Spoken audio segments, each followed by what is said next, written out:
औज़ुबिल्लाहि बिस्मिल्लाहिर्रहमानिर्रहीम। इस वीडियो में हम CSS MPT के पेपर को डिटेल के साथ सॉल्व करेंगे। इस पेपर का फर्स्ट पार्ट हमने एक वीडियो में रिकॉर्ड कर लिया है। अगर आपने वो वीडियो नहीं देखी तो आप प्लेलिस्ट में जाके उस वीडियो को देख सकते हैं। इस वीडियो में 61 क्वेश्चन से हम स्टार्ट करेंगे। 61 क्वेश्चन है हमारे पास। फ्राई ईगल, ईगल की जो रेस्टिंग प्लेस होती है उनसे फ्राई कहते हैं। यहाँ पे आप पर्सन्स कहाँ रहता है, हाउस में रहता है, तो सी ऑप्शन इसका ठीक बनेगा। नेक्स्ट हमारे पास है 62 question. Choose an option that is correct according to the sentence standard of English. English के स्टैंडर्ड के मुताबिक इनमें से कौन सा दुरुस्त है। सबसे पहले तो आपने इन चारों को पढ़ना होता है। पढ़ने के बाद उसमें देखें कौन कौन से वर्ड में डिफरेंस आ रहा है। तो इसमें देखें ना, लॉट्स ऑफ और ब्रेड्स, ये दो वर्ड है, यही डिसाइड करेंगे कि इनमें से कौन सा सेंटेंस दुरुस्त है। तो आपने याद रखना है कि ब्रेड अनकाउंटेबल नाउन है और अनकाउंटेबल नाउन की जमा डायरेक्ट नहीं बना सकते, उसमें ऐसे ही एस का इजाफा करके हम नहीं बना सकते। तो इसका मतलब ये हुआ कि बी और डी ऑप्शंस आपके गलत हैं। अब आपने देखना है ए और सी में। ए में है लॉट्स ऑफ और जबकि सी में है लॉट ऑफ। दोनों सेंटेंस दुरुस्त है, लेकिन ये है कि लॉट्स ऑफ ज़्यादा सूटेबल सेंटेंस है, तो इसलिए ए ऑप्शन को हम सेलेक्ट करेंगे। अगर ए ऑप्शन में लॉट्स ऑफ ना होता तो फिर हम सी ऑप्शन को सिलेक्ट करते। 62 का ए ऑप्शन ठीक है। नेक्स्ट हमारे पास है 63 क्वेश्चन। इसमें कहता है कि आपने ना सूटेबल सेंटेंस को सिलेक्ट करना है। अब आपको चार जो वर्ड्स हैं उनके मानी पता होंगे, तो आप जो ब्लैंक स्पेस है उसमें सूटेबल वर्ड्स को सिलेक्ट कर सकते हैं। चलिए देखते हैं। The unruly behaviour of the children dash their parents. अब इसमें देखें, इंसेंस्ट का मतलब होता है नाराज़ करना, इम्पीच का मतलब होता है इल्ज़ाम लगाना, एग्रीव्ड का मतलब होता है परेशान करना, और टेम्पर्ड का मतलब भी होता है गुस्सा दिलाना। अब इसमें सूटेबल ऑप्शन क्या बनता है कि unruly behaviour of the children incensed their parents, उनके पेरेंट्स को क्या करता है, नाराज़ करता है। ठीक है, तो इसमें सूटेबल जो वर्ड है वो है इंसेंस्ड। इंसेंस का मतलब होता है नाराज़ करना। नेक्स्ट 64 क्वेश्चन है हमारे पास कि we lost confidence in Salim. हमें सलीम पर एतमाद ख़त्म हो गया। बिकॉज, क्योंकि he never dash the grandiose promises, यानी बड़े बड़े जो वादे उसने किए थे, ही हैड मेड, जो उसने किए थे वो पूरे नहीं किए। अब फॉरगॉट अबाउट का मतलब होता है किसी चीज़ के बारे में भूल जाना। टायर्ड ऑफ का मतलब होता है से थका होना। रिट्रैक्टेड फ्रॉम का मतलब होता है मेन पॉइंट से हट जाना। तो यहाँ पे डिलीवर्ड ऑन का मतलब होता है जी पूरा करना। तो यहाँ पे इसका सी ऑप्शन बनेगा कि we lost confidence in Salim, हमें सलीम पर एतमाद ख़त्म हो गया। Because he never delivered the grandiose promise, उसने बड़े बड़े वादे पूरे नहीं किए। ही हैड मेड, जो उसने किए थे। तो डिलीवर्ड ऑन का मतलब होता है पूरा करना यहाँ इस सेंस में। नेक्स्ट हमारे पास है 65 question. The officers threaten to take reprisal. Reprisal का मतलब होता है इंतकाम लेना।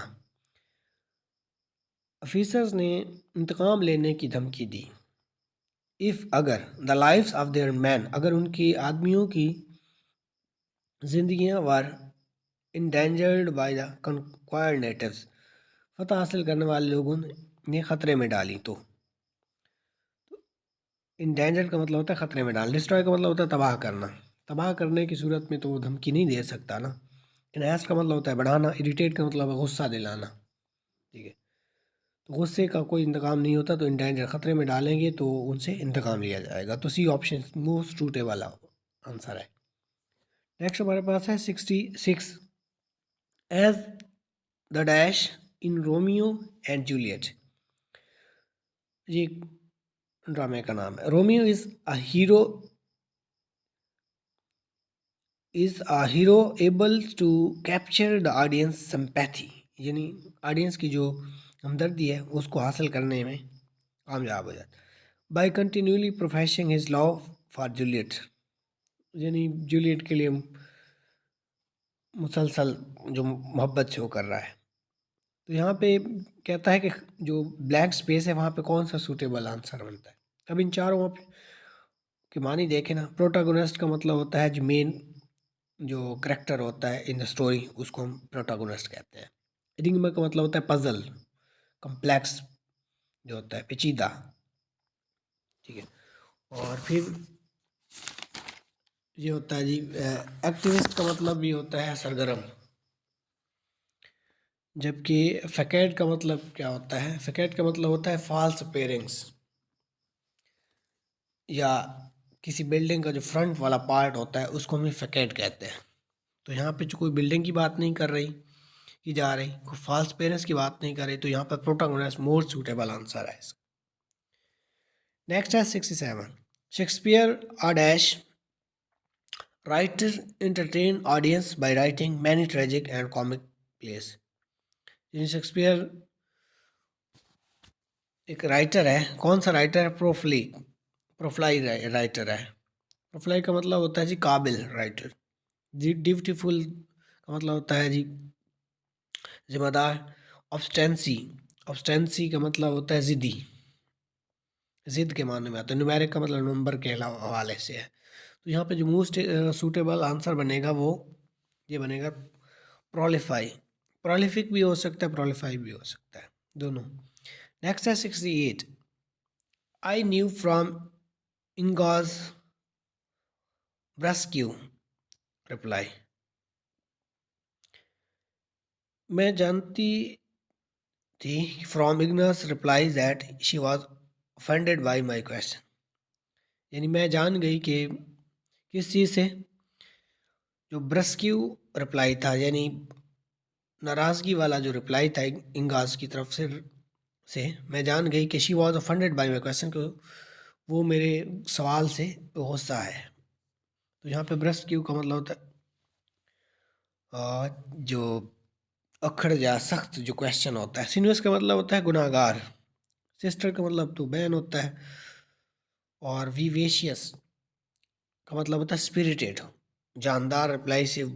जब चूंकि सेंटेंस नेगेटिव जा रहा है तो यहाँ पे हमें नेगेटिव वर्ड्स चाहिए। रेस्क्यू, रेस्क्यू का मतलब होता है सख्त या अखड़ कुरख्त जो रिप्लाई होता है उससे के बारे में बात की जा रही है। नेक्स्ट है 69, इसमें कहता है विच of the following is an example of correlative conjunction. Correlative conjunctions वो कंजक्शन होता है जो दो वर्ड्स पे मुश्तमिल होते हैं, नीदर नार, आइदर आर, और फिर नॉट ओनली बट आल्सो, ये कोरिलेटिव कंजक्शन होते हैं। जबकि दूसरे होते हैं कोऑर्डिनेट कंजक्शन या सब ऑर्डिनेट कंजक्शन। कोऑर्डिनेट कंजक्शंस के लिए हम एक ही फार्मूला याद करते हैं अक्सर, फैन बॉयज, फैन बॉयज, ये कोऑर्डिनेट कंजक्शन के लिए होता है। एफ से मुराद फार होता है, ए से मुराद एंड होता है, एन से मुराद नार, और बी से मुराद बट, ओ से मुराद आर, वाई से मुराद जेट, और एस से मुराद सो। ये सिंगल वर्ड्स पे मुश्तमिल होंगे तो ये कोऑर्डिनेट कंजक्शन हो। इसके अलावा इफ़ हो गया, वाइल हो गया, बिकॉज हो गया, ये सारे सबऑर्डिनेट कंजक्शन। जबकि कोरिलेटिव कंजक्शंस दो वर्ड्स पे मुश्तमिल होंगे। दोनों को अलग-अलग जगहों पे भी यूज़ किया जा सकता है, एक साथ भी किसी हद तक यूज़ किया जाता है। जिन दो से ज़्यादा वर्ड्स भी हो सकते हैं, जैसे but also, not only but also. Next हमारे पास 70 क्वेश्चन है कि विच of the following is an example of transitive verb. Transitive verb वो वर्ब होता है जिसके बाद हमें ऑब्जेक्ट लाजमी चाहिए होता है। अगर हम ऑब्जेक्ट नहीं लिखेंगे तो उसका मानी और मफहूम नहीं बनेगा, उसको हम ट्रांजिटिव वर्ब कहते हैं। जैसे आई एट, मैंने खाया, मैंने क्या खाया, जब तक मैं क्या का आंसर नहीं देता सेंटेंस मुकम्मल नहीं होता, बात समझ नहीं आती, तो उसको हम ट्रांजिटिव वर्ब। इसका अपोजिट वो होता है जिसमें बगैर ऑब्जेक्ट के बाद समझ आता है, जैसे I laughed, she fell, they slept. इसमें ऑब्जेक्ट की ज़रूरत नहीं है, इसका डी ऑप्शन ठीक बनेगा। नेक्स्ट है 71, इसमें कहता है which is the grammatically correct sentence. इसमें करेक्ट सेंटेंस कौन सा है? अब पहले में देखें हिम एंड मी। एक तो आपने याद रखने हैं जब दो प्रोनाउन एंड से जुड़े हों, तो अगर पहले वाला प्रोनाउन सब्जेक्टिव केस है तो दूसरे भी सब्जेक्टिव केस, अगर पहले वाला ऑब्जेक्टिव केस है तो दूसरे का भी ऑब्जेक्ट। एक बात ये। दूसरी बात ये कि अगर वो किसी भी सेंटेंस में दो नाउन हो और वो एज ए सब्जेक्ट काम कर रहे हो तो उनको सब्जेक्टिव केस में लिखते हैं, ना कि ऑब्जेक्टिव केस में। कैसे पता चलेगा? वर्ब, मेन वर्ब से पहले आप देख सकते हैं। अब him and me went to store. अब वेंट मेन वर्ब है तो इसका मतलब है ये हिम और मी को एज ए सब्जेक्ट यूज होना चाहिए, जबकि ये ऑब्जेक्टिव केस है इनकी, तो इस तरह ये ऑप्शन गलत। अब सी को देखें मी एंड हिम, फिर ये भी ऑब्जेक्टिव केस है। अब बी और बी को देखें ही एंड आई वेंट टू, यानी ही भी सब्जेक्टिव केस है, आई भी सब्जेक्टिव केस है, तो बी ऑप्शन ठीक है। डी ऑप्शन में देखें आई तो सब्जेक्टिव केस है लेकिन हिम क्या है? ऑब्जेक्टिव केस है, इसलिए।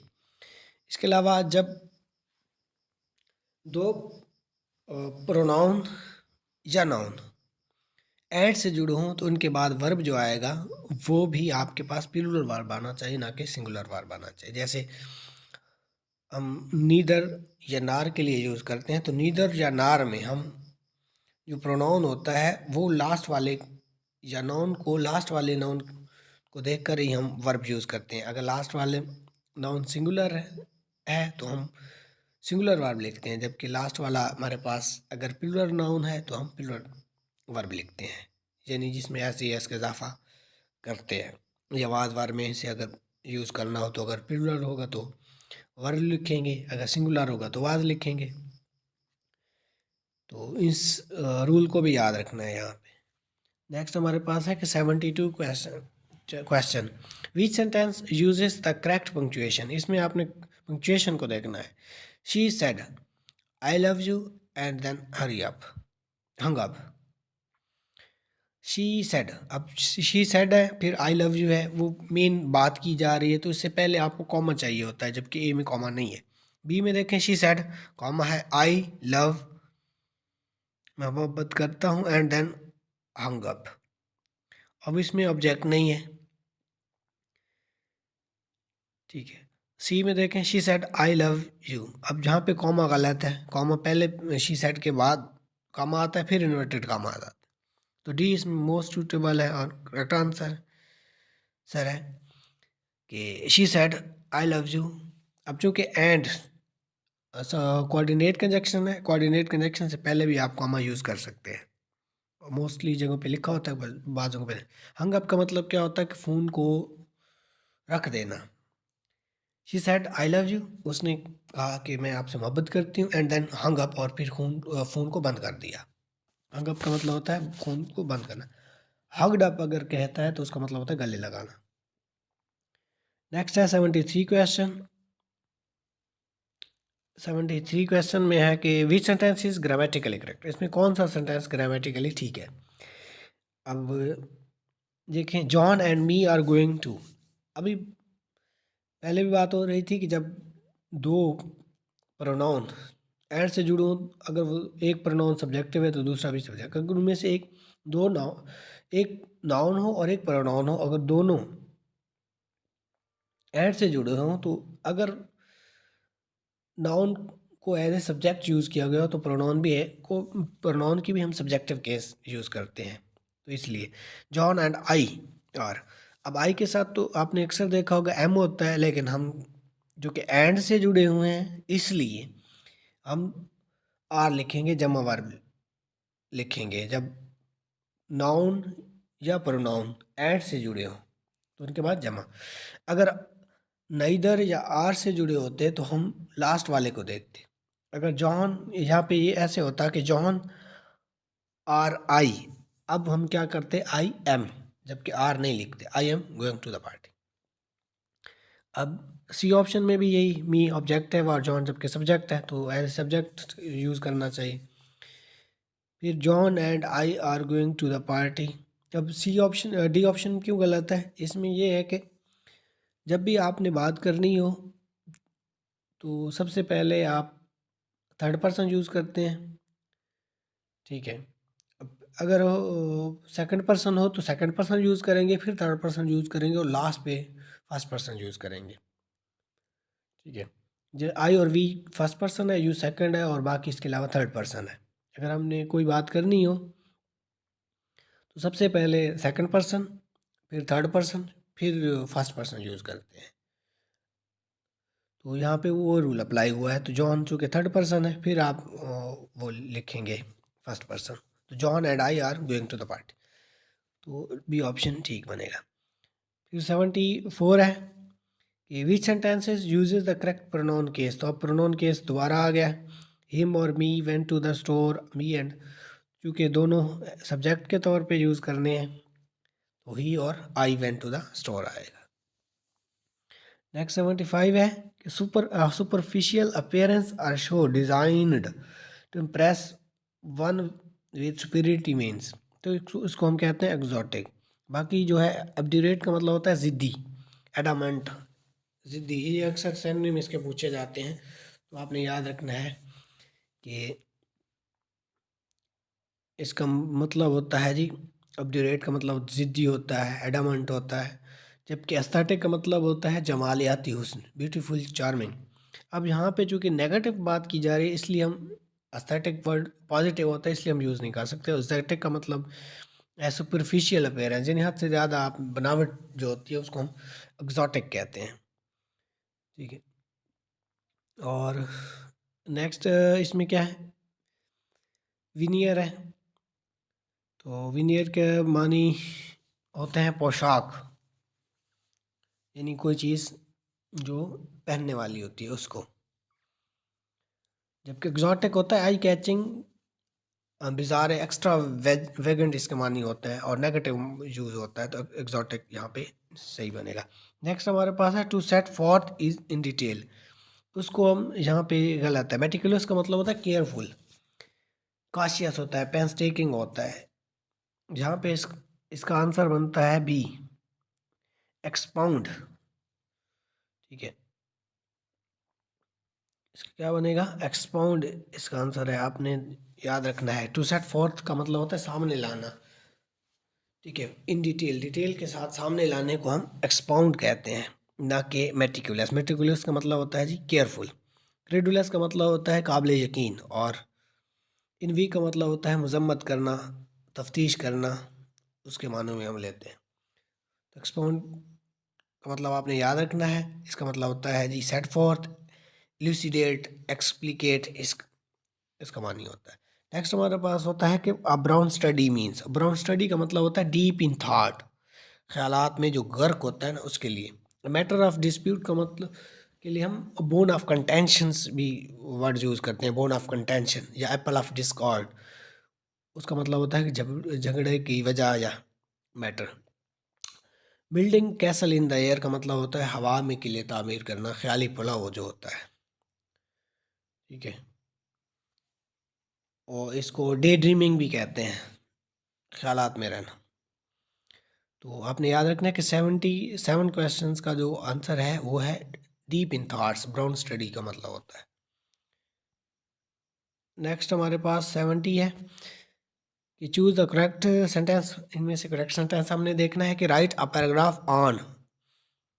अब टॉपिक है, टॉपिक रेफरेंस दे रहे हैं तो उसको कामाज में लिखते हैं। डबल कामाज भी यूज़ कर सकते हैं, सिंगल भी। तो इसका ये ऑप्शन ठीक बनेगा कि right a paragraph on good manners in your notebook. Copy में नहीं, कॉपी का मतलब तो होता है कोई चीज़ कॉपी कर लेना। जस्ट और डायरी में हम नहीं लिखते, और नोटिंग बुक नहीं होता तो नोटबुक होता है। तो ये ऑप्शन आपका ठीक बनेगा। नेक्स्ट हमारे पास 79 है कि certain pollens are more likely to cause an allergic reaction than others. तो अब सबसे पहले इन सेंटेंस को पढ़ेंगे कौन कौन से वर्ड में डिफरेंस आ रहा है। तो पहले में एन अदर है, दूसरे में अदर है, तीसरे में एन अदर है, चौथे में अदर्स है। बाकी सेंटेंस में कोई ख़ास चेंजेस नहीं है। तो आप इन्हीं वर्ड्स को देखकर आपने अंदाज़ा लगाना है कौन सा वर्ड दुरुस्त है। एन अदर नहीं होता, देन अदर्स वर्ड होता है। कंपेयर चूँकि ज़्यादा के साथ कर रहे हैं इसलिए अदर्स होगा, अगर एक के साथ करते तो फिर अदर हो सकता था, ठीक है। एंड अदर्स कोई वर्ड नहीं होता। तो 80 क्वेश्चन को देखें कि professor learns to get bored sitting on the bench, यानी ऐसा लगता था कि बेंच पर बैठे हुए जो प्रोफेसर हैं वो बोर हो गए। Watching the waves getting sand in his swimsuit and reading detective novels for a week, it is simple sentence. Simple sentence, compound sentence और कॉम्प्लेक्स सेंटेंस, क्या डिफरेंस? सिंपल सेंटेंस में जस्ट एक ही class होती है, यानी subject एक ही होता है, उसी के बारे में बात होती है। जबकि कंपाउंड सेंटेंस में दो क्लासेस होते हैं, दोनों का अपना अपना मफहूम होता है। कॉम्प्लेक्स में भी दोनों क्लासेस होती हैं, दोनों का। कंपाउंड सेंटेंस में कोऑर्डिनेट कंजक्शन यूज होता है, जबकि कॉम्प्लेक्स सेंटेंस में सबऑर्डिनेट कंजक्शन, यानी इफ हो गया, बिकॉज हो गया, वाइल हो गया, ठीक है। और कंपाउंड सेंटेंस के लिए मैंने पहले बताया कोऑर्डिनेट कंजक्शन, फैन बॉयज़ का फार्मूला, जिसमें फार हो गया, ठीक है, आर हो गया, बट हो गया, तो उसमें ऐसे सेंटेंस। दूसरा इसका तरीकाकार कंपाउंड सेंटेंस को आइडेंटिफाई करने का है कि दोनों सेंटेंस को अलग करेंगे, दोनों का मानी वो कंप्लीट बनेगा। जबकि कॉम्प्लेक्स सेंटेंस में एक का मानी तो कंप्लीट बनेगा, दूसरे का कंप्लीट नहीं बनेगा। इस तरह भी याद कर सकते, या आपको सबऑर्डिनेट कंजक्शन को याद कर लें, इफ को याद कर लें, वाइल को याद कर लें, ठीक है, एज को याद कर लें, विकास को याद कर लें। इस तरह कंपाउंड के लिए आप बट को याद कर लें, येट को याद कर लें, सो को याद कर लें, फॉर को याद कर लें। जबकि सिंपल में जस्ट एक ही क्लास होगी, यानी एक ही सब्जेक्ट होगा। नेक्स्ट है 81, ही इज़ हेयर। हेयर के साथ आपने याद रखना प्रीपोजिशन टू होता है। He is heir to his grandfather property, तो वो अपने ग्रैंडफादर की प्रॉपर्टी का वारिस है। आई एम अमेज्ड एट, आपने याद रखना amazed at, look at, surprise at, तो हैरान के मानों में एट आता है। No Pakistani is on this committee, अगर इन हो तो इन भी हो सकता है, ऑन भी हो सकता है, तो चूँकि यहाँ पे इन का ऑप्शन है नहीं, ऑन कमेटी का मतलब होता है कमेटी का मेंबर होना।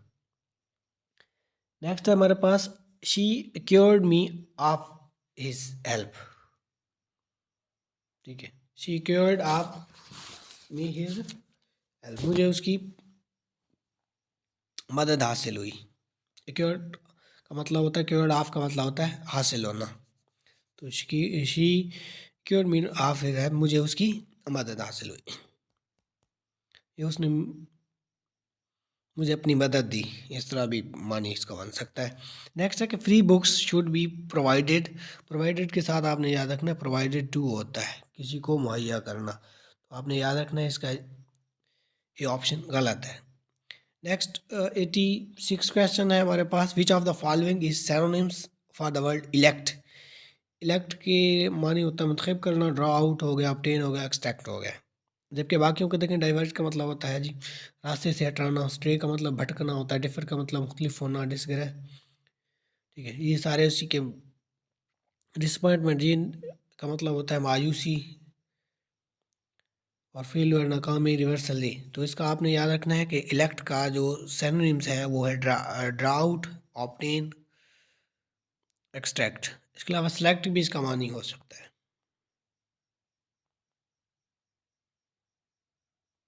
नेक्स्ट हमारे पास है जी 86 है, इसका आपने याद रखना है कि एंटोनिम्स आपने अपोजिट मानी बताना है। सुपर सीलियस का मतलब होता है मगरूर, एरोगेंट, जबकि मीक इसका सिनोनिम है हम्बल।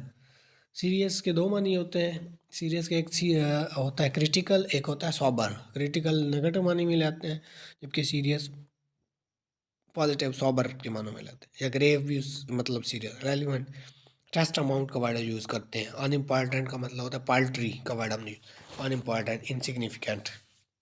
तो सुपर सीरियस आपने याद रखना है, उसका मतलब होता है मगरूर, एरोगेंट, ठीक है, और इसका एंटोनिम बनेगा मीक। फिर नेक्स्ट हमारे पास है डीमर का मतलब होता है जी एतराज़ करना, जबकि इम्प्रेस का मतलब है कबूल करना। फिर 89 है कॉल से क्वालेसेंट, इसका मतलब होता है डल, लैकाडेसिकल, डल, ये सारे इसके सिनोनिम है, जबकि इसका एक्टिव इसका एंटोनिम्स है, अपोजिट वर्ड। नेक्स्ट है कि I said to my classmate please lend me your bicycle, choose the correct narration. अब आपने करेक्ट नरेशन देखनी है। जहाँ पे भी आपने याद रखना है प्लीज का वर्ड हो तो सेट को रिक्वेस्टेड में चेंज कर देते हैं। तो यहाँ पे रिक्वेस्टेड किसी में नहीं आ रहा, ठीक है, क्योंकि रिक्वेस्ट की जा रही है, नसीहत भी नहीं की जा रही, तो इसका नन ऑफ दीज ऑप्शन ठीक बनेगा। नेक्स्ट 91 है, इसमें कहता है कि एक train 140 metre long is travelling at 144 kilometre per hour, it crosses under a 10 metre wide bridge, how much time it second will taken by the whole train to cross the bridge, तो 4 second लेगी। मज़ीद आप खुद इसको solve कर लें। फिर next है the sum given by 1.2 multiply 10 power 48 plus 1.2 plus 10 power 41 is, तो इसको सॉल्व करेंगे तो आपके पास ये 13.2 मल्टीप्लाई 10 आ जाएगा। मज़ीद इसको सॉल्व करेंगे तो पता चलेगा, ठीक है। 93 आपने खुद ही इसको सॉल्व करना है। ये कहता है कि 2021 में cost of the ticket to a cricket match was 600 थी, अब 20% मोर देन टिकट इन 2020 में क्या है, 20% है। What was the cost of ticket 2020 में कितनी थी, जिन 2020 का 20% ज़्यादा है, 600 टिकट है, तो अब उसका निकालना है आपने। तो नन ऑफ दीज है, इसको सॉल्व करेंगे तो पता चलेगा। नेक्स्ट हमारे पास व्हाट इज़, इसका है what is 2 power 4 multiply 3 power 3 to multiply 2 power -5 multiply 3 power -2 multiply 2 power 2 is equal to 6। Next हमारे पास 95 है, सिंप्लीफाई करना है आपने, तो इसमें आपका आंसर आता है B into X plus Y bracket close. Next है if you join two triangle together to form a square the triangle should be, तो राइट ट्राइंगल होंगी, क्योंकि स्क्वायर में क्या होता है, स्क्वायर इस तरह होता है ना, उसकी सारी जो साइड्स हैं वो इक्वल होती हैं, तो दरमियान में करेंगे तो ये एक साइड पे राइट एंगल बनेगी, दूसरी साइड पे राइट एंगल, ठीक। If the radius of a circle is increase 4 times then it the increase 16। Next 98 है, Kelly runs for 480 meters at a speed of 4 meters per second. He gets tired and rests for 10 minutes. He runs again 300 meters at a speed of 5 meters per second and finish. How much time? Many times did he take to finish the marathon? 13. 99 है कि if a minus b is equal to 3 and a power 2 plus b power 2 is equal to 2 and the ab is, तो आपने इसकी A B की power मालूम करनी है, तो इसके लिए आप फार्मूला देखना होगा। आप क्या करेंगे, ए माइनस बी दूसरे कितने के बराबर है, 3 के बराबर है, तो दोनों साइडों पे आप स्क्वायर लेंगे, तो ये बन जाएगा ए की पावर 2 और ये बनेगा बी की पावर 2, बीच में माइनस आएगा, 2ab बनेगा और दूसरी साइड पे ये बन जाएगा 3 की पावर 9। फिर आप क्या करोगे कि एक प्लस 2 ये कितने के बराबर है, ये बराबर है आपके पास, कहाँ गया, 2 के, तो ये बन जाएगा 2 - 2ab इज इक्वल टू 9। अब 2 इधर प्लस का है, उधर जाके माइनस का बन जाएगा, ठीक है। तो ये बन जाएगा -2ab, ठीक है। 9 - 2ab, इस तरह आप इसको सॉल्व करेंगे तो ये सॉल्व हो जाएगा।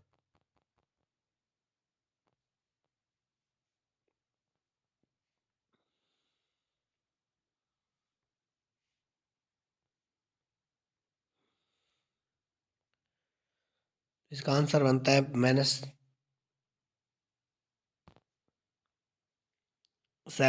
2। नेक्स्ट हमारे पास है कि the average of 20 number is 0, then the most how many may be greater than, तो 19 बनेगा। फिर ये कहता है कि द वैल्यू ऑफ, इसको देखेंगे तो ये इसका 1.11 है। फिर कहता है कि in the group of 26 students 21 like football, 14 like cricket.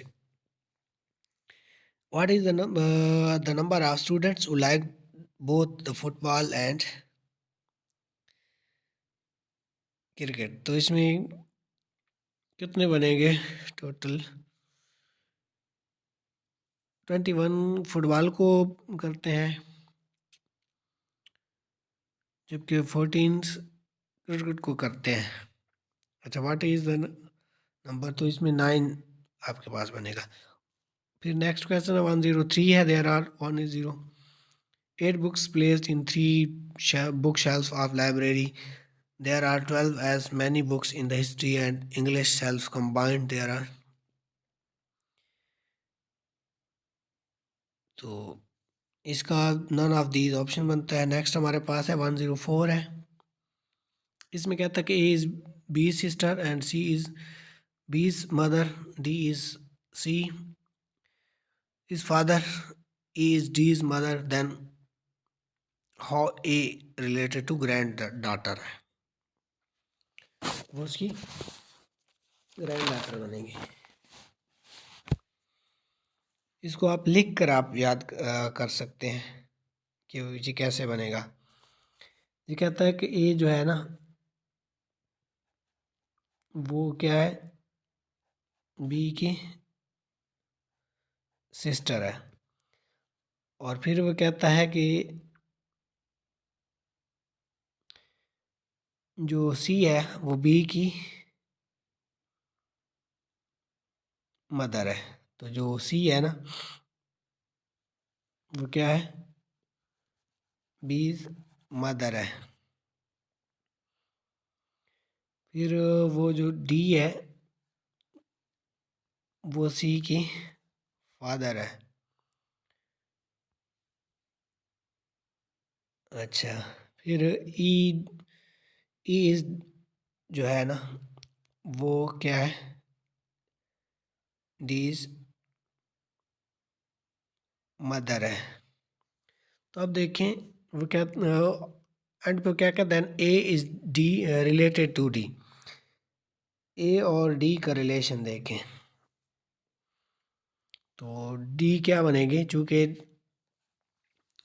D क्या है, सी का फादर है ना, और सी बी के साथ क्या है, उसकी मदर है। तो वो इसका मतलब ए बी की बेटी है, और बी की जो माँ का नाम है वो सी है, और सी के जो फादर हैं वो डी हैं। तो इस तरह ये बन जाएगा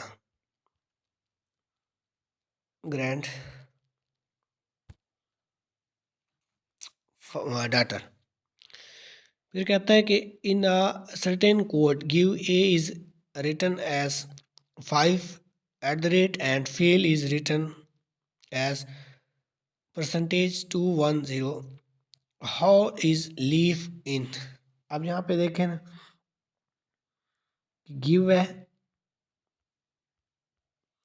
गिव में वो कहता है कि आई की जगह तो हम आई ही लिखेंगे, जबकि जी की जगह हम 5 लिखते हैं। इन दो की जगह हम क्या लिखते हैं, इन जो की जगह हम @ लिखते हैं। फिर वो कहता है कि फेल है वर्ड। फेल में एफ की जगह वो क्या लिखता है, परसेंटेज। ए की जगह वो क्या लिखता है, 2, आई की जगह वैसे आई है और एल की जगह 9 है। अब वो नेक्स्ट कहता है कि आपने लीफ में आपने देखना है, तो एल की जगह हमने क्या लिखा है, 9। सबसे पहले तो वो देखें जिसमें 9 है। अच्छा, सब में 9 है। फिर लीफ में ई आता है। ई की जगह कुछ भी नहीं है। ई और वी इकट्ठे होते हैं, तो इसमें से मेरे हिसाब से नन ऑफ दीज आएगा, क्योंकि सिर्फ ई की जगह उसने कुछ नहीं बताया, उसने वी दोनों की जगह बताया है कि वी ई ये दोनों इक्वल है @ के, इसलिए इसमें नन ऑफ दीज आएगा।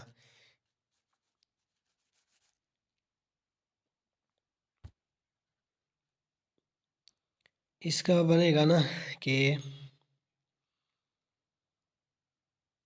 लीफ में एल की जगह तो बनेगा 9, ई की जगह डायरेक्ट कुछ नहीं बताया हुआ, वी ई की जगह बताया था। ठीक है, तो ये इस तरह आप नहीं बन सकता, तो इसका नन ऑफ दीज ऑप्शन ठीक है। फिर 106 है कि if P donates to -2 and Q donates plus R donates X and W donates plus, then 48 Q 1 2 और 10 P 8 1, ये नन ऑफ दीज में बनेंगे। नेक्स्ट हमारे पास है कि Waqas is taller than Ruhel but shorter than Javed. इस पे वैसे काफ़ी टाइम लगता है, तो इसमें जावेद सबसे जो है लॉन्गेस्ट है। If A is the father of B and C, यानी बी और सी दोनों का ए फादर है। Sorry, A is the father of B, A क्या है, बी का माँ का फादर है, तो C is the cousin of, तो ये अंकल उसका बनता है। इस्लामाबाद चूँकि कैपिटल है पाकिस्तान, मैड्रिड स्पेन का कैपिटल है, ओटावा जो है वो कनाडा का कैपिटल है, पेरिस फ्रांस का कैपिटल है। तो यहाँ पे जो ऑप्शन दिया हुआ है इसमें लंदन किसका कैपिटल है, यूके का, तो इसका मतलब है लंदन ही कैपिटल है। ये सारे कैपिटल सिटी दिए हुए हैं, तो आपने गौर से देखना है इनमें से। ठीक है, अगर आपको कैपिटल आते होंगे तब आप इसको कर पाएंगे। नेक्स्ट है हमारे पास 110 है, all mangoes are yellow coloured. सारे जो मैंगो होते हैं वो येलो कलर के होते हैं, और येलो कलर के mango things are not cheap. तो इसका मतलब है येलो कलर की जो चीज़ें होती हैं वो सस्ती नहीं होती। तो इससे क्या नतीजा बनता है, ए ऑप्शन में है कि ऑल मैंगोज आर चीप, सारे मैंगो तो चीप नहीं होते, वही मैंगो चीप होते हैं जो येलो कलर के हो। तो मैंगोज आर एक्सपेंसिव, सारे मैंगो एक्सपेंसिव नहीं होते, वही एक्सपेंसिव होते हैं जो येलो होते हैं। तो इसका मतलब है बी ऑप्शन ठीक बनेगा। फिर हमारे पास है कि 111 है कि if it takes 5 minutes in pass a rumour from one person to other person, यानी एक है, दो शख्स खास में फैल जाती है।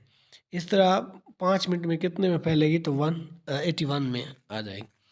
फिर the sum of the age of 6 children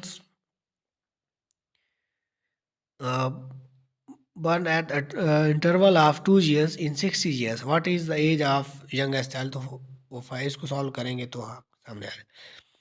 when we write all the number from 1 to 100, how many times do we write number to 20? 1 से लेकर 100 तक कोई भी आप डिजिट ले लें वो 20 टाइम्स आता है, उससे ज़्यादा नहीं आता 100 तक।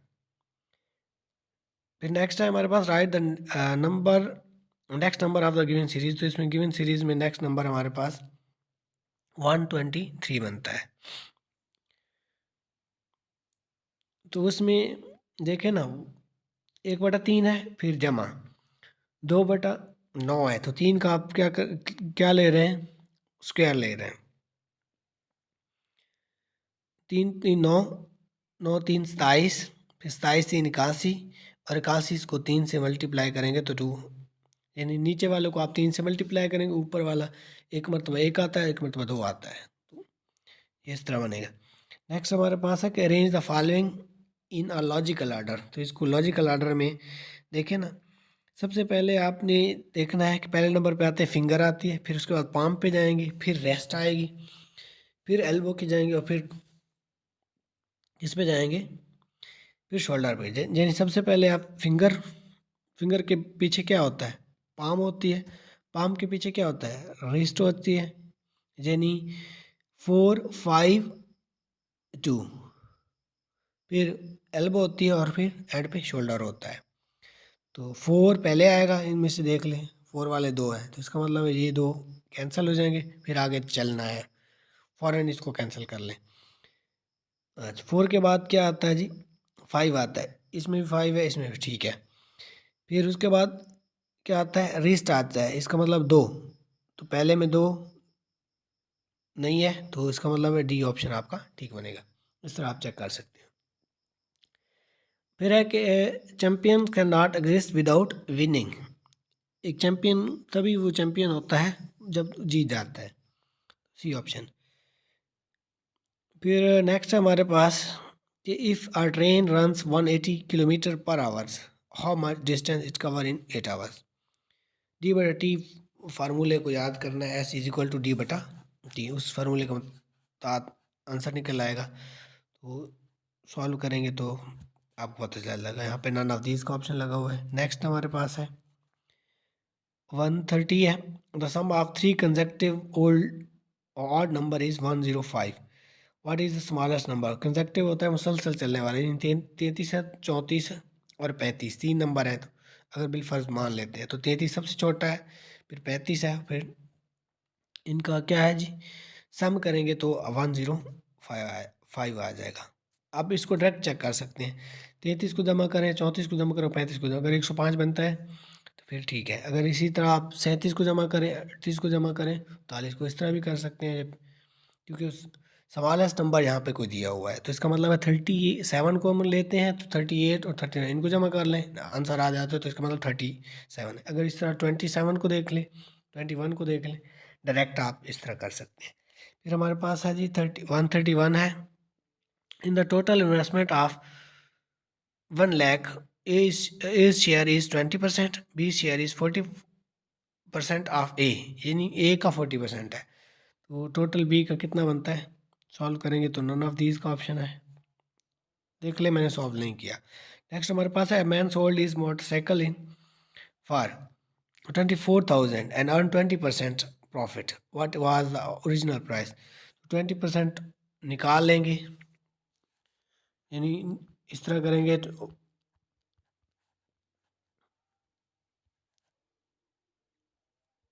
इसको सॉल्व करेंगे और फिर उसमें से निकाल लेंगे, तो आपके पास ओरिजिनल प्राइस आ जाएगी। 20% प्रॉफिट है, तो 20% निकालने के बाद 24,000 से निकाल लेंगे, तो आपके पास जो भी आंसर आएगा वो आपका करेक्ट आंसर हो।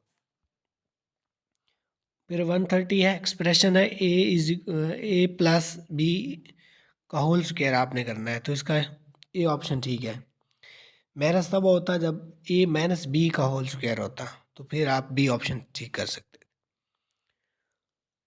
ठीक है। नेक्स्ट हमारे पास 34 है, what are the value of X and Y in the equation.